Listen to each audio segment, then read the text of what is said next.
Welcome to my YouTube channel, Dreaming of Chess Mastery. I'm Neil Priest and I'm an adult chess improver. Now, if that makes us sound a bit like a support group for older chess addicts, well, perhaps there's some truth in that. Anyway, you'll notice if this is your first time here that I'm shooting this video in my garden, not a chessboard in sight. No backdrop of unread chess books. This is going to be a sort of reflection, philosophizing, pontificating video series rather than one with moves and deep chess content.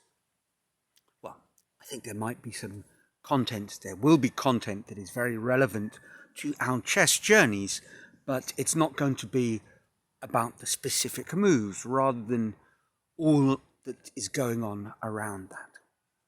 Anyway, enough of the waffle. This week I'd like to talk about an incredible phenomenon that I came across a few weeks ago, I think via initially Gotham Chess. The story of Tyler1, I think that's his name, Tyler1. Incredible chess improvement journey. Now, let's kind of begin at the beginning. Who is Tyler1? Well, he's a quite imposing, dare I say it, frightening looking character. 6'5", enormous bodybuilder, sort of muscle bound, very energetic YouTube streamer, Twitch streamer.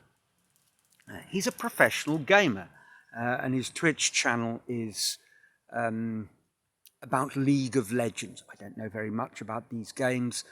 I suppose it's a game where you play some sort of fantasy characters and shoot lots of people and creatures and things. Anyway, that's what he does. And he's a professional gamer, and he has millions of subscribers to his channel. About a year ago, he got into chess through PogChamps, and his journey is nothing if not astonishing. In a period of about 10 months, he went from a lowest rating, chess.com rapid rating, of around about 200 to a chess.com rapid rating of 1960. You heard that right. 1960, not 960. In about 10 months, he gained 1,760 rating points. Now, I know that at the beginning of your chess journey, improvement can be quite fast. But this is, even for a beginner's journey, astonishing improvement. Improvement that, to be quite honest, almost nobody achieves, given the fact that a chess.com rapid rating of 1960 puts him in the top 1% of players on the platform. How did he do it? And what can we learn from this? And I think there's some very interesting takeaways. First of all, he achieved this by doing only 3 things. Those don't include chess books or lessons. They don't include over-the-board chess. He's very specific about what he did. He played essentially, well, he did play some blitz and bullet, but for his rapid chess, he played 1 time control.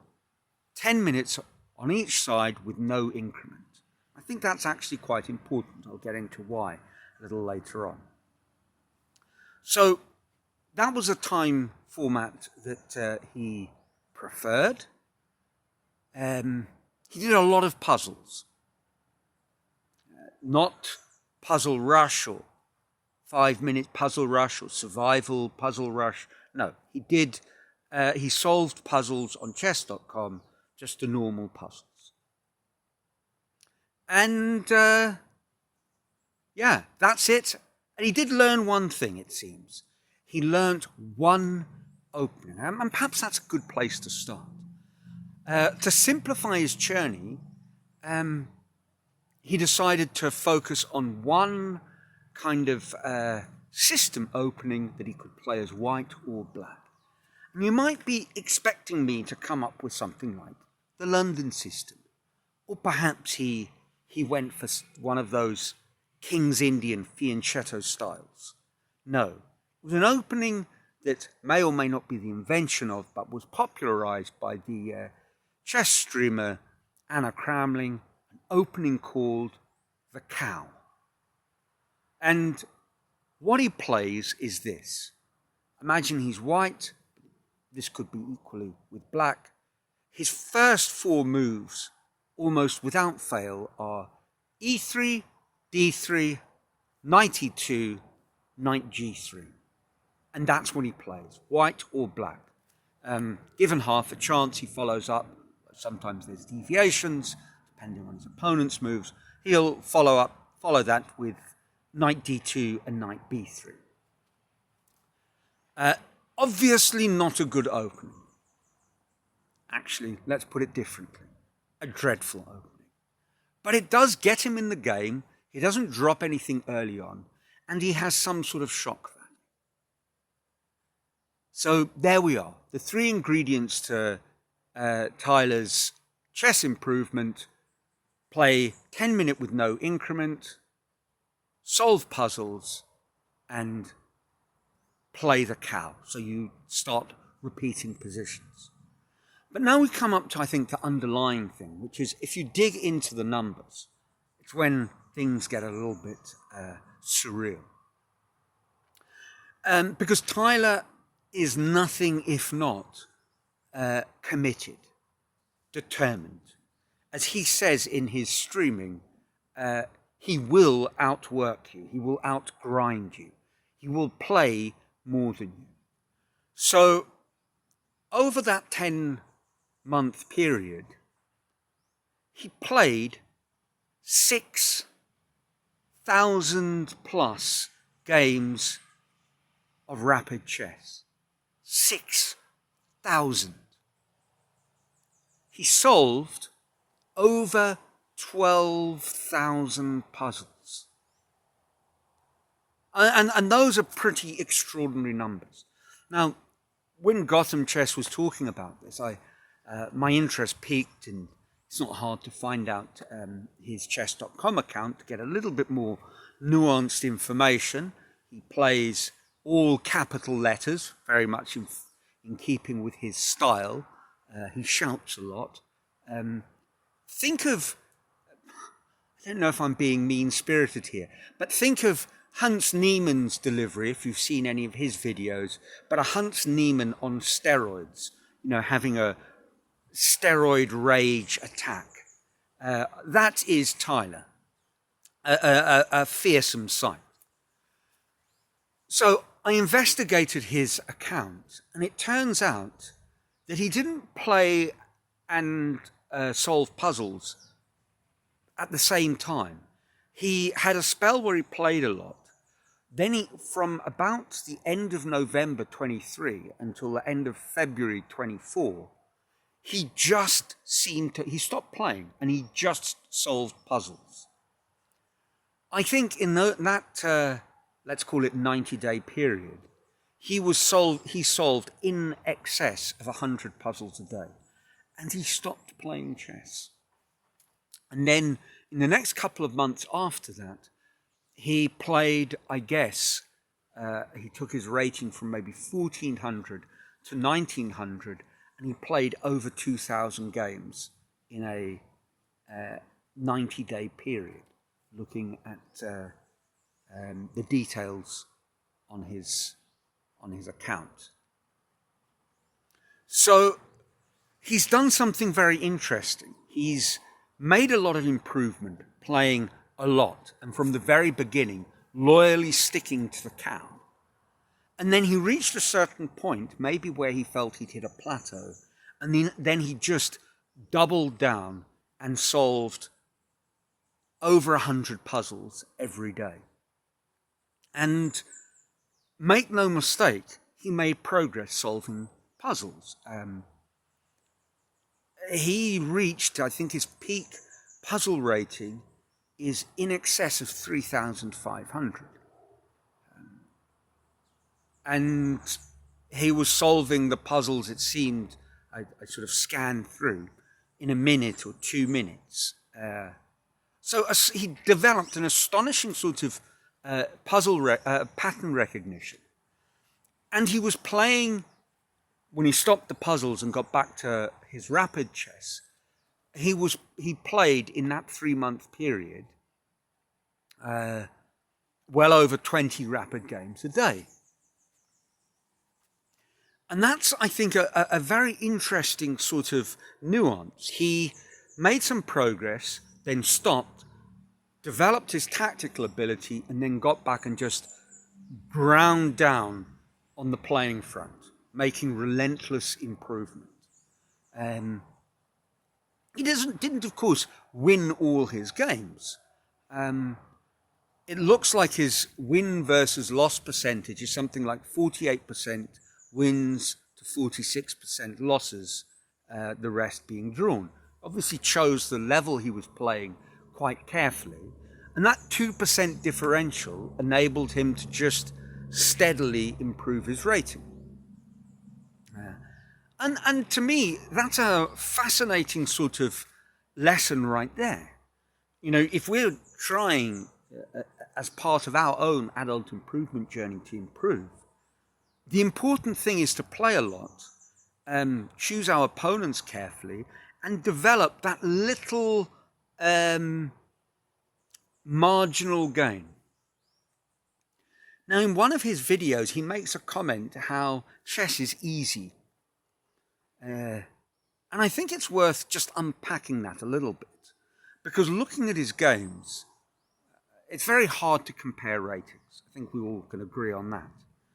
But Tyler, if he was playing over-the-board classical chess, I suspect wouldn't be a 1,500 strength player. Not even that. I don't believe it. I think at a longer time control, he would be found out. I think even if he was playing 15 minutes either side with a 10-second increment, his gains would have been much, much smaller. For the simple reason that what is he bringing to the table? Well, he's a professional gamer. So his ability to play quickly under stress, under pressure of the clock, is far more advanced than the average player that he is playing in rapid chess on chess.com. He's winning a lot of games because people simply fall foul of the clock and then miss simple tactics. And his great tactical strength allows him to just crush them from that point on. It's a very, very interesting approach to making improvement. And obviously, if your objective, my objective, is to become a better chess player, to learn and know more about chess, I'm not going to do that playing the cow and playing 10 minutes with no increment. Well, for a start, I fall apart rather than dominate people under time pressure. So it really wouldn't suit me. And I don't think it would suit deeper understanding. It's probably worth mentioning another interesting thing. The question is, how far can Tyler go? I think he's gone as far as he's going to go. He certainly hasn't been active since the middle of May. And in one of his videos, I think he said something like, his objective was to reach about 2,000, and then he'd stop. It's as if he'd cracked chess, as if there was nowhere further to go. And of course, nothing could be further from the truth.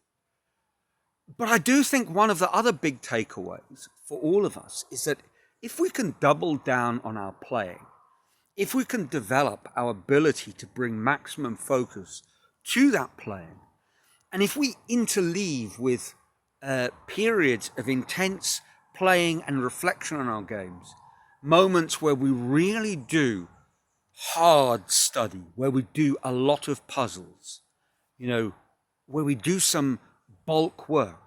In other words, we don't do the same thing every week.